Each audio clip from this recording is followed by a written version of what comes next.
fiscal policy today. And I'm going to take some examples from Obama's administration, Trump's administration, and also Biden's administration. A lot of these ideas were taken from Macroeconomics in Context, which is a textbook that I'm using right now. So let's start with keywords. We always need to know keywords before getting into the contents. So what is fiscal policy? Fiscal policy is simple. It is about government spending and taxation. And they have various goals, okay? There's no single goal of fiscal policy. And sometimes people can disagree on what should be the goal.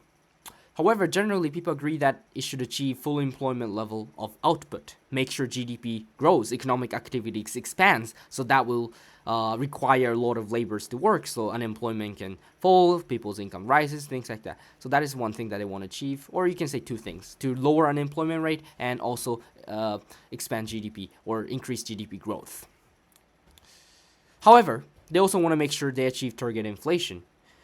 If they spend too much or if they cut taxes too much, economic activity can heat up and inflation rate may exceed the target. 3%, 4%, 5%, or maybe it can go to like 10%, which is horrible. That erodes people's saving, that degrades people's living standard. They don't want that to happen. But also they want to make sure inflation is positive, not negative. Deflation has destructive effect on the economy that disincentivize private investment and that defers consumption. It's horrible. So they want to make sure it's constantly around 2%. It can have various other goals. Maybe some people value reducing inequality. They think it's morally important that people or society doesn't have much inequality. So maybe that can be a goal of their fiscal policy. Or the government spending can focus on,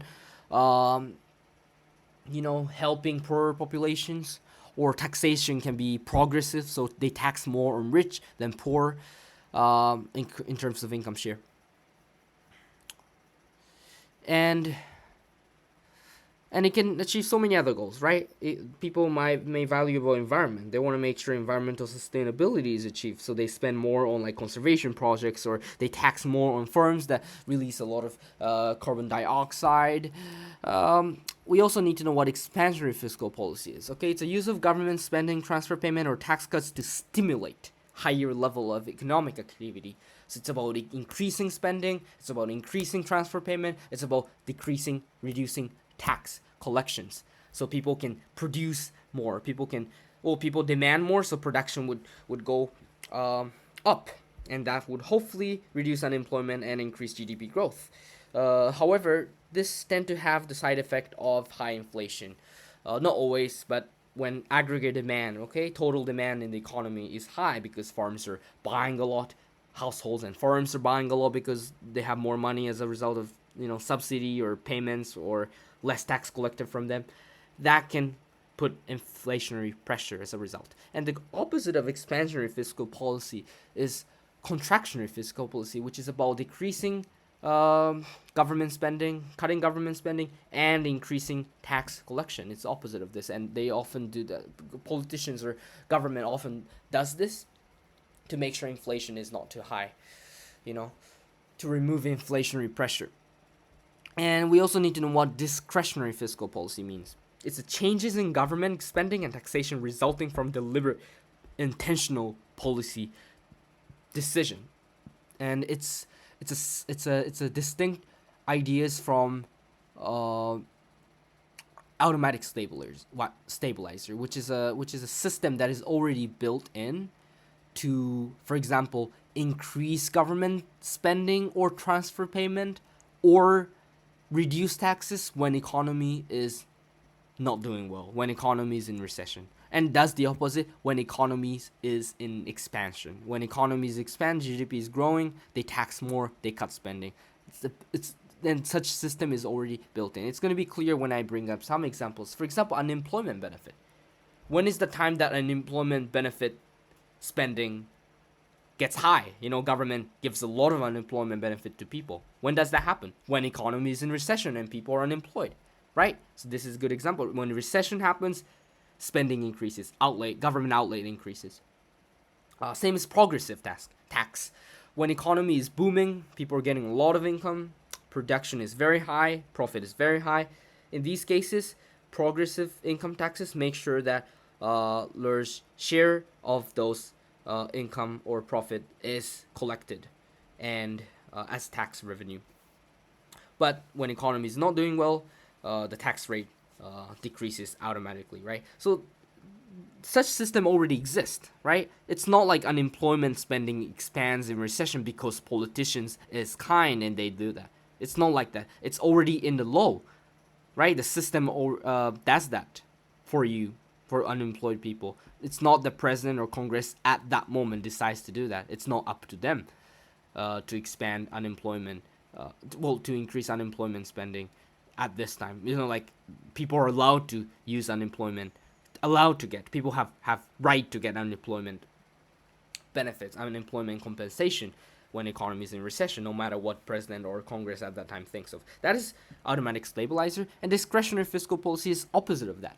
It's not an automatic system that is already built in. It's a changes in the system, and the president or Congress and both of them at that time decides that. They're like, let's increase more taxes. Let's spend more on this area. They decide to do that. Okay, so that is discretionary fiscal policy, and that's what I'm gonna talk about in this video. We have in the U.S. history there are a lot of examples of discretionary fiscal policy. Most of them are expansionary, I would say. Well, yeah. Well, it depends. There are some contract policies intentionally made to, cut spending or increase taxes, I guess. So that is considered discretionary, contractionary fiscal policy. But these cases include these cases are discretionary fiscal stimulus, so they're expansionary. So it was done under Lyndon B. Johnson, Great Societies Project, I think. It was also done under President Ford to combat recession that was happening at the time, and Ronald Reagan also did significant tax cut under his administration. George W. Bush also did tax cut. Barack Obama signed stimulus project to combat Great Recession, 2008 financial crisis. Donald Trump did large tax cut, and Trump and Biden did stimulus project to combat COVID recession. And in 2022, Joe Biden signed an infrastructure project bill, which was also deliberate fiscal policy, discretionary fiscal policy, and expansionary fiscal policy. So let's look at one of them, okay? Sorry, let's look at three of these, which was done under Obama's administrations, Trump's administration, and Biden's administration. So let's start with Obama's stimulus from 2009 to 2012. So I'm going to talk about context first. U.S. economy was under Great Recession, which happened in 2008. So speculative bubble of housing market at this time resulted in significant, huge, sudden drop in the prices of houses. This eroded people's confidence, both firms and consumers, and economic activity lower because aggregate demand was extremely low, and unemployment rate surged to 10%. And let's actually look at some of these data, right? This is unemployment rate of the United States of America. It hit 10% in October of 2009 as a result of this recession. This is GDP growth, annual GDP growth, and it became negative in 2009. This means U.S. economy was in recession. GDP, gross domestic product of the United States, contracted. It's more clear when we look at real GDP per capita and how this changed over the history. In 2008, we can tell that there was a significant sharp decline here. So this was the recession, and that was the context. And President Obama signed the American Recovery and Reinvestment Act, which was passed by the Congress. So ARRA, this included significant tax cut, and also it extended unemployment benefit. It kind of extends the period, the duration of time that unemployed people can get the benefits, right? I think after a few months, unemployed people would be disqualified from getting the benefits, the compensation. However, Obama's this act extended that period. And also there was increase in spending on education and healthcare. Um I think, yeah, education and healthcare benefits, I believe. So they're transfer payments. This is increase in transfer payments. This is tax cut, and we also have increase in government spending. In other words, government purchasing stuffs. Uh, Significant amount of money was spent for job creation program through federal contracts, grants, and loans. Okay, so the government make contracts with private firms, I believe, uh, to buy stuffs. So this can, and they probably did that intentionally to with the intent to lower unemployment rate. And let's go into effects of this fiscal stimulus. First of all, we all need to acknowledge that there's no clear consensus on regarding the effect of any deliberate discretionary fiscal policy. It's really hard to fully measure this. However, we can look at the fact from the data. Unemployment did slowly recover. GDP did also recover. Let's look at this. Unemployment rate, right, recovered. It stayed high, right? Even like few years, like 4 years after the recession, it was still 7%, which is quite high. However, it was slow, but it was recovering throughout Obama's administration, which continued until until the end of 2016. So there was constant decline in unemployment rate.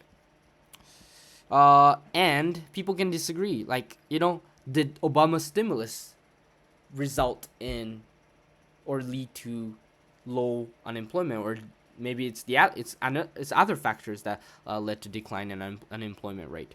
But in a survey in 2012, 80% of economists agree the stimulus project that he signed reduced unemployment rate. Okay, 80%.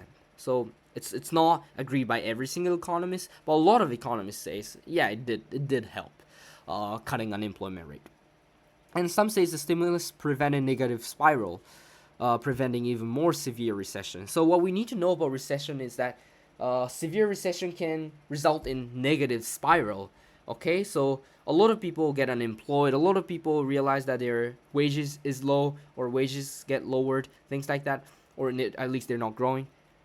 When this happened, they cut their spending. Right, households do not spend as much when their income is low, but that result in even worse situation because those people are not buying much. Firms realize that they have to cut production even further, so they probably fire more people.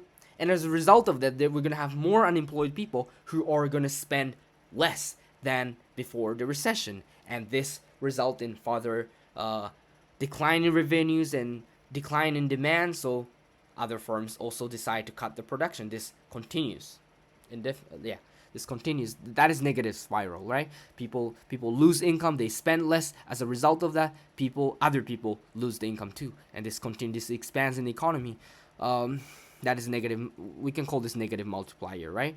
Multiplier is basically initial change in spending results in even greater change in total economic output. And this can work both positive and negative, right? If government spends a certain amount of money, people get income, and those people who get income would spend more money to buy stuffs. So those firms can receive more money and they can increase production, and that will hire more people, right? That will be the positive spiral. But recession can often come with negative spiral.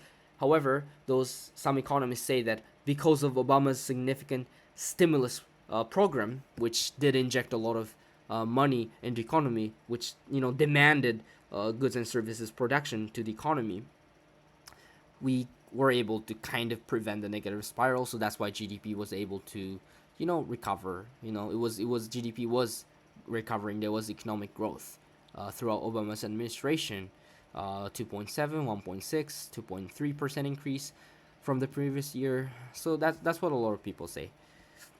So some economists say that without Obama's stimulus, we would have something similar to Great Depression in 1929, which was even more severe.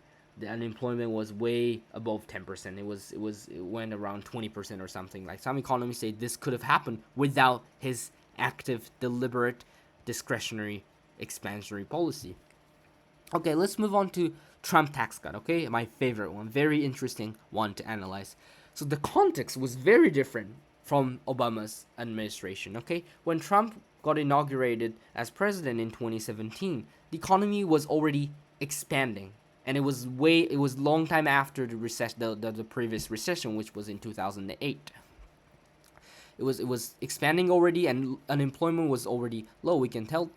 We can look at the data. When Trump got inaugurated, it was January 2017. That unemployment rate was already 4.7%, which is mm, somewhat around full employment level, I would say. Not so high. It was already low.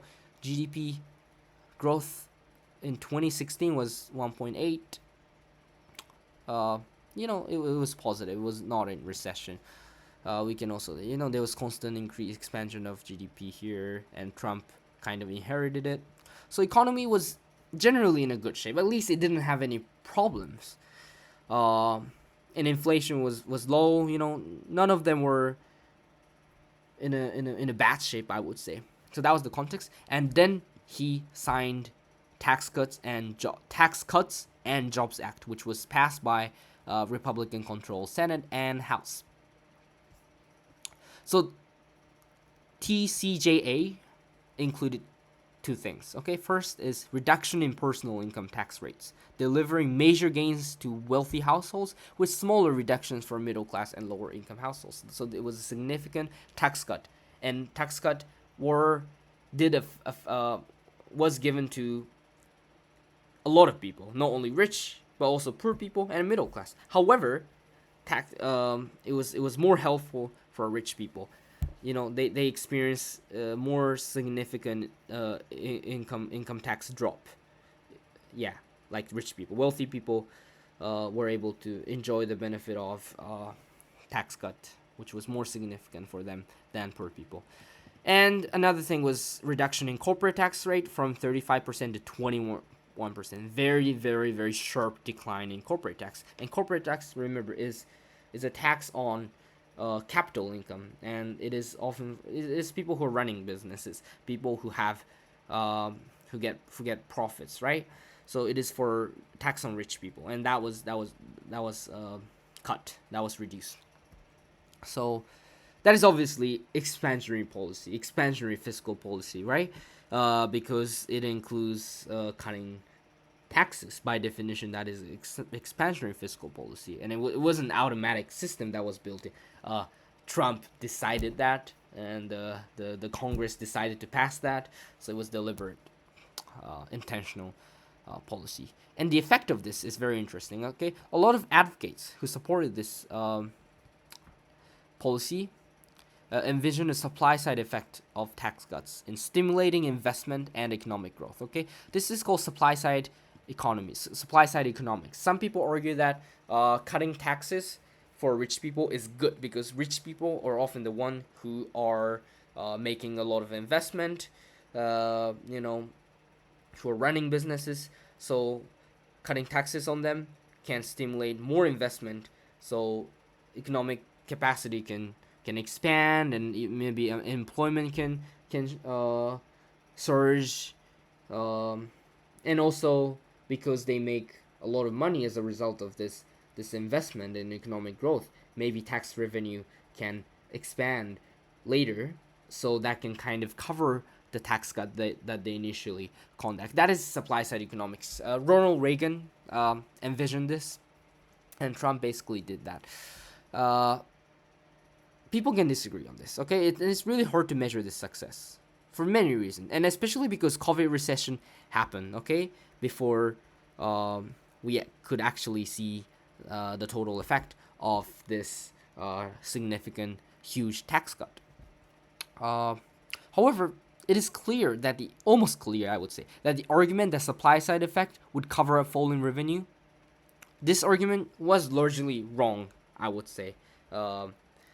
Because the deficit did expand, and the national debt did expand during uh, Trump's administration. So we weren't able to see tax revenue surging because tax got stimulated investment. Uh, by private investors, rich people, wealthy people who were able to enjoy the tax cut. But people could argue that such supply side effect is long term. Okay, we're not. They might argue we're not going to be able to see this in the time frame of 3 or 4 years or 5 years. We need to like look at this from 10-year scale or something like that. But at least for now, our deficit, well, the U.S. deficit is quite high, and we do not have evidence that his policy increased tax revenue. Uh, after After-tax income shares of the top 20% increased by 1.2%, while those of bottom 20% fell by 0.2%, and those of middle 20, fell by 0.3%. Okay, so what it's saying is that rich people were able to increase the income share in the economy, in the U.S. economy, um, while poor people and middle class are, as a result of this policy, got less share. Okay, less share, income share in the U.S. economy. It's not that poor people and middle class got less income than before, less disposable income than before. They probably got more disposable income because of tax cut. However, the income share means the percentage of income that they have in the entire U.S. Income distribution, and that. So what this is saying is that inequality rose, inequality expanded, and probably Gini coefficient, um, you know, surged too as a result of this policy. So inequality did rise.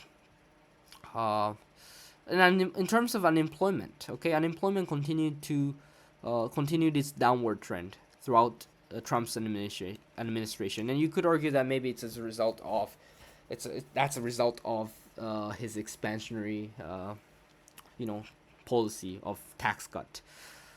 Uh, GDP also grew very fast. GDP growth was high until COVID recession came. Okay, so we can look at this data. Unemployment from 2017 kept decreasing, and it went below 4% during Trump's administration. Maybe it was possible because of his active policy to uh, you know get less, collect less taxes from the economy. So, firms can spend more, household can spend more, and more spending, more aggregate demand always coincide with, uh, high demand for labor. So employment rate surges. But it's just kind of following the trend from the previous administration. So it's kind of hard to definitively say that his policy was necessary to achieve uh, unemployment rate below 4%, right? We don't know that. We can't fully agree on this. Uh, GDP growth was high until COVID recession comes. And you could argue that this expansion here, right, was possible because of his large tax cut. But we don't know that.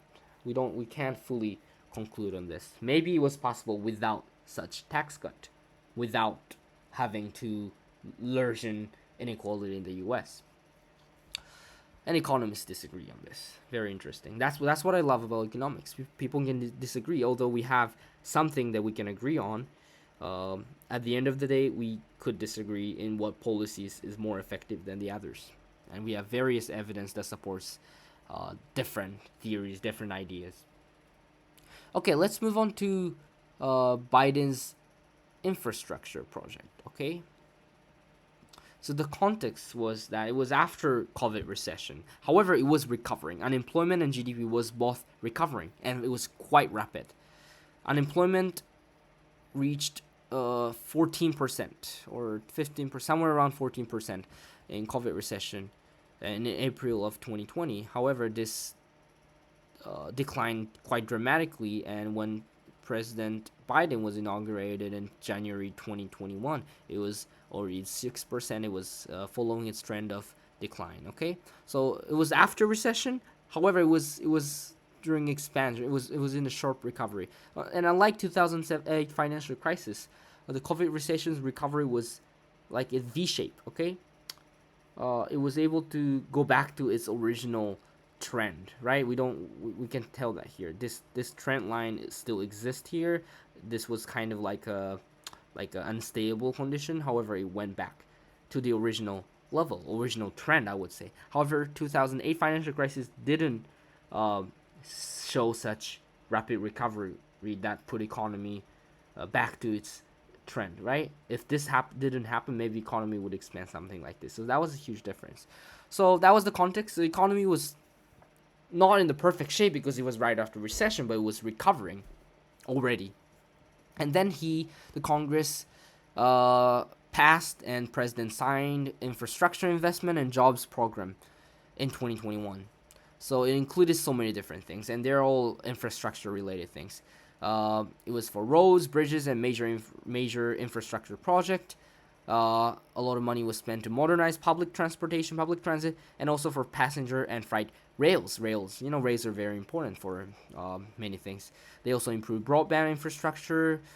They also dedicated money for port infrastructures and airports infrastructures. And they also made money available for zero and low emission buses and ferries. And also a lot of money was became available for a nationwide network of electric vehicle chargers. Upgrading of electric grid, upgrading of water infrastructures, protecting essential infrastructures from drought, floods, and cyber attacks. Those were the infrastructure project. And make sure you know that not all this money was spent in 1 year. Okay, infrastructure funding will be spread over a 10-year period. So this wasn't spent all at once. Because infrastructure is a long-term project. They need to kind of spread over. So the effect of this is that some point out that modest economic stimulus spread over a long time period because of this bill. The government in the next 10 years, well, 10 years, right now it's 2026 already, but at the time of, from 2021, over a period of 10 years, government will demand those services and goods to private firms or government contractors. So that will have a aggregate demand effect. AD shift to the right in diagrammatically. And people can argue that will lead to GDP growth, higher economic activity. We can kind of prevent recession because government stably spends money in the economy. However, proponents argue that the main principle of this project is that they can achieve various goals other than stimulating aggregate demand, and that includes supply side effect. Okay, remember, infrastructures almost always help the production. Remember, imagine like your business, you're running businesses, and you have very good infrastructure, good roads, or very effective, um, transportation, related infrastructures, that can kind of help you move stuffs, move materials across the United States land. That's what transportation does. You also make sure that for example, employees can go to different places in the U.S. territories. There's good public transit, so that kind of improve the mobility of laborers. So from the perspective of firms, they can easily get those laborers.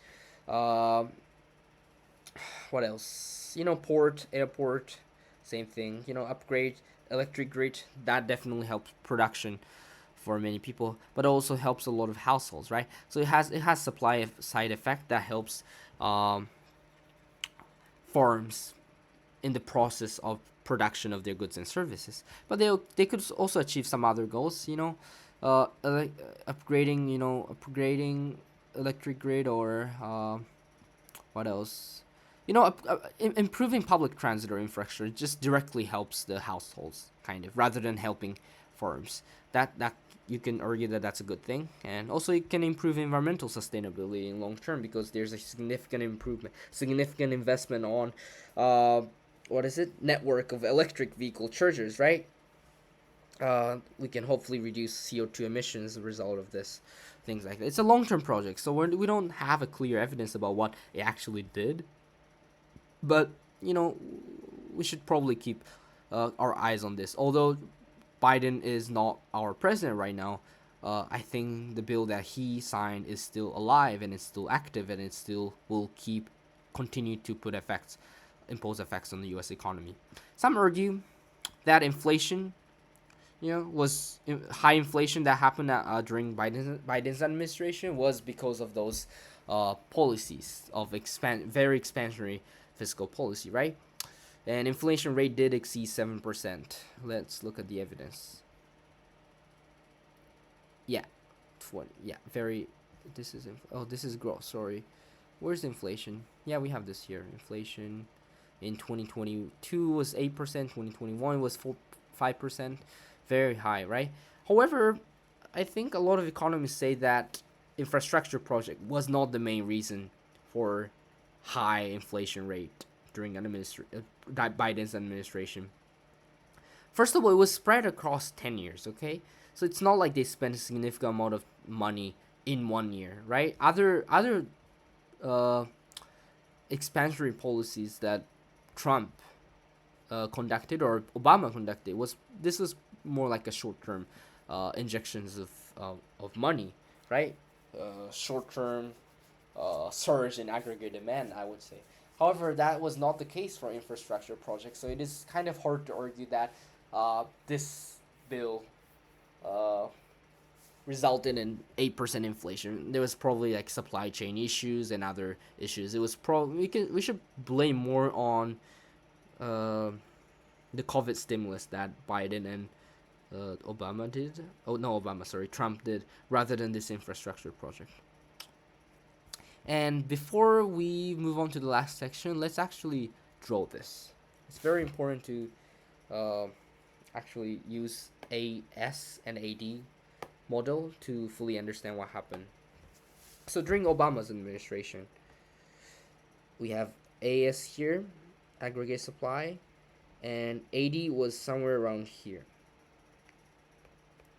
And full employment level of output is here.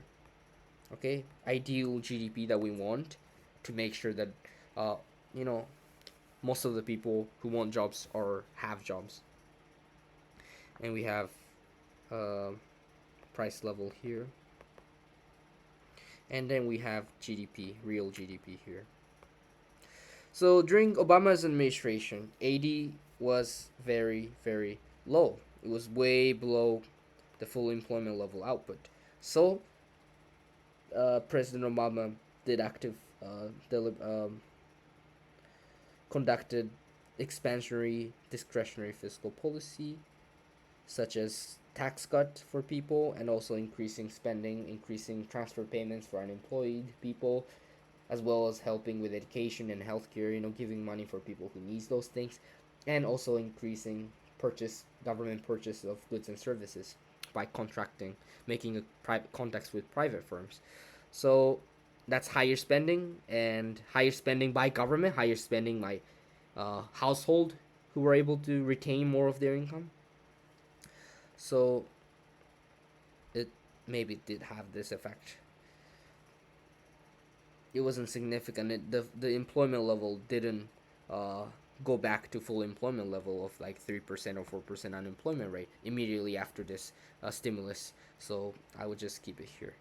And for Trump's policy, AS was here, and AD. Interestingly, I think AD was somewhere around here already, because economy was kind of close to full employment level of output, because remember unemployment rate was around 4% when Trump was inaugurated, very low. And then he did tax cut, which probably did uh,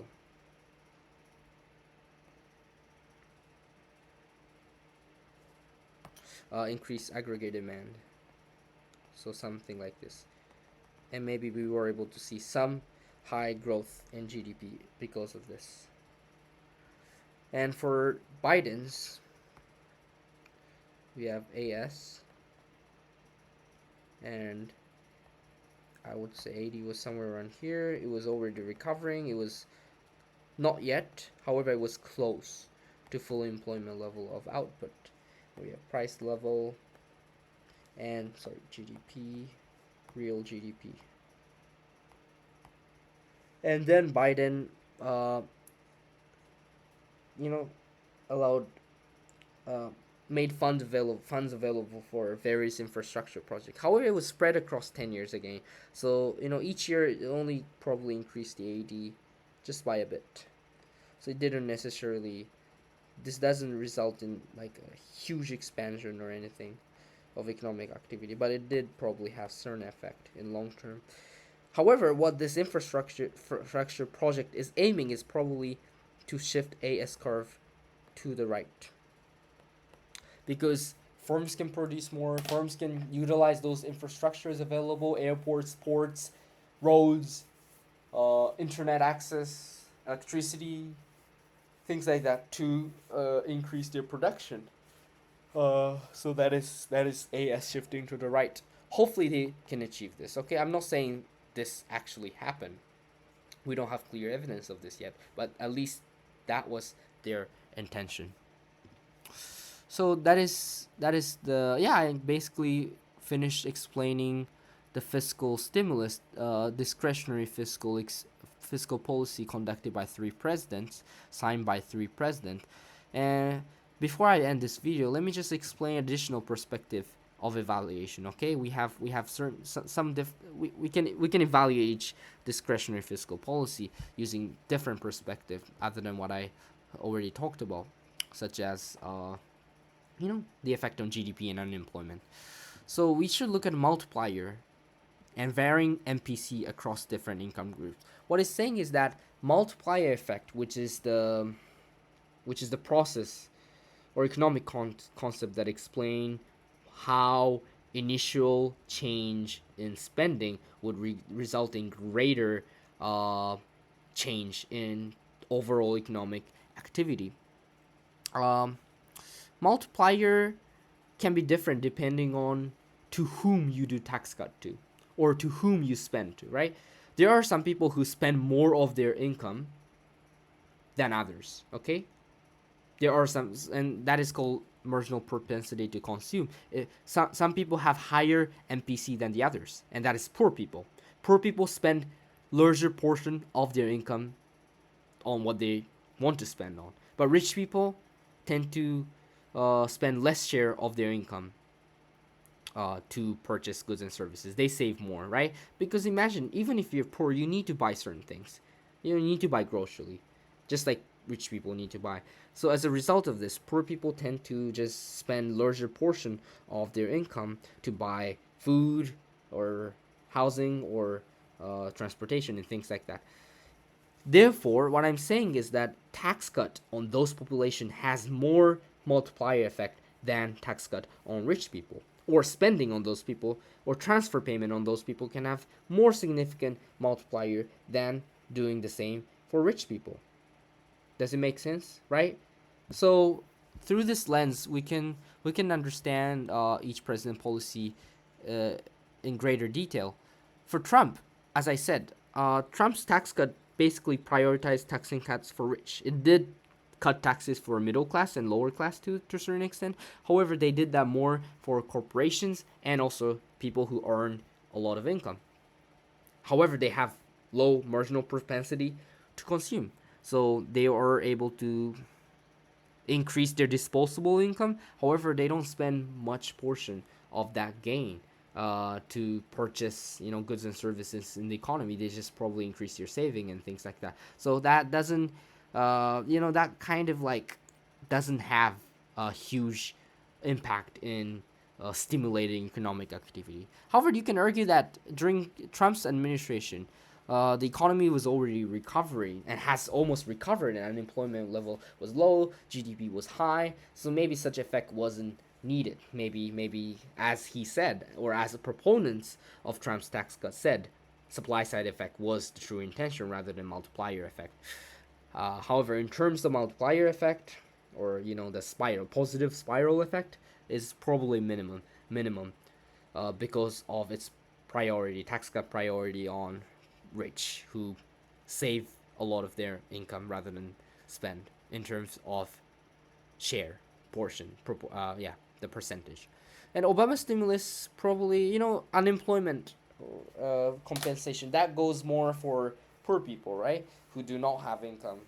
And tax cut, Obama's tax cut did didn't necessarily focus on wealthy populations like Trump's tax cut did. So multiplier effect was probably larger, which you can argue maybe that helped prevented long term or a great recession or a great depression like 1929. Great recession happened, but they prevented Great Recession from becoming something closer to Great Depression because of this positive spiral uh, and higher multiplier effect. Biden's infrastructure project, it's kind of hard uh, to judge based on this information. However, you can argue that um, it doesn't necessarily prioritize rich when government spends money for infrastructure projects, right? And a lot of infrastructure building can be labor intensive, right? Making roads or making bridges or making airports, that requires a lot of construction workers, and those construction workers can get a lot of money. Certain business are more capital intensive, right? They don't necessarily need that many laborers to do the production process of goods and services. However, when it comes to building infrastructures, it is labor intensive. Firms can just use technology to build dams or airports or electric vehicle chargers, places, stations. They need to hire a lot of people, and those people are not necessarily rich people, right? Those people who are hired in construction sectors, probably middle class or lower class, and they are the one who gonna experience surge in their income, or they can start getting income. Probably multiplier effect could be big because marginal propensity to consume is high for people who are poor or people who are in middle class. They spend larger share of their income to buy stuffs, goods and services compared to rich people who only use small portion, a fraction of their income to buy what they want to buy, and the rest will go to savings or buying, stocks and things like that. That's one way to analyze it. Is the tax cut or government spending uh, leading to surge in income for, or surge in disposable income for poor people or middle class or wealthy population? That's what we need to look at. And we can also, I'm going to introduce the concept of crowding in and crowding out. Crowding out basically says that deficit spending kind of reduce the loanable fund available for private markets, so that kind of drives up the fund, like the price interest rate, and that can hurt private investors, right? Private investment can decrease as a result of government borrowing bunch of money. However, some people opposed to this idea, especially Keynes. For example, Keynes said that crowding in is what would happen especially during recession, rather than crowding out. When economy is in recession, there are a lot of money available already. However, investment is low because they don't feel confident. So government actively spending to stimulate economic activity can improve the future prospect for um, um, firms. Government actively spending or cutting taxes or increasing transfer payment can kind of, even if that is funded by a deficit, would provide favorable environment for firms to invest. From the perspective of firms, this makes sense. When you're, let's say you're running businesses, and when you know that people are not buying much because the economy is in recession, you probably don't make a huge risky investment in this scenario. You're not gonna like replace machines and upgrade technology or devices or computers or buildings in this period. However, government actively trying to give money, stimulate the economy. In that case, business leaders can be like, okay, maybe government is acting on this. And probably recession can end, so we should probably start investing. So that's crowding in, right? Yes, we can use this concept. In terms of Obama's administration, it was in recession. Okay, people were not buying much. People were using small portion of their income to actually do consumption spending, so consumer spending. So probably saving was already large. So using Keynes' ideas, I would say crowding out wasn't necessarily happening. In terms of Trump tax cut, the deficit did rise. The national debt did rise in this period. So maybe crowding in or crowding out might have happened. We don't know this. We don't clearly know this. We kind of need to look at interest rate and things like that. And but I would say crowding out is more likely during Trump's administration, because the economy was in a good shape at this time. Remember, economy was doing well, so people were not excessively saving or anything. People were spending already, so maybe there wasn't like a huge amount of saving left that is available for investment. So maybe crowding out could have happened. We don't know this. We need more evidence to determine this. In terms of Biden's infrastructure project, this is actually a good example of crowding in, because government is actively investing, right? There's more infrastructures available. There's going to be more airports, things that helps farms production, so farms can kind of retain the or regain the business confidence, the what is it called? Yeah, business confidence, right? Maybe that can stimulate private investment too, but we don't fully know whether that actually happened. The impact of deficit spending on inflation, rising national debt. So we need to, yeah, just because the economy GDP is booming as a result of expansionary policy, we shouldn't definitively conclude that that is amazing, right? What if national debt is rising significantly because of that? What if deficit is surging because of that? And that happened during Obama's term, and also Trump's, right? Trump economic policy in terms of GDP was probably good, or at least it didn't do any harm to it, because GDP growth was high and unemployment kept going, kept declining throughout his first term. So you can argue that it didn't have negative. At least it didn't hurt unemployment rate. Sorry, it didn't hurt employment or GDP growth. But that doesn't mean it was perfect, right? Because deficit increasing and national debt surging, that might have uh, some bad effects in long term, which I'm not going to talk about in detail in this video. I'm going to introduce more of those ideas when I actually talk about deficit. But yeah, that's what happened. And we should also look at whether inflation is happening or not. If inflation is happening, inflation is surging as a result of expansionary discretionary policy.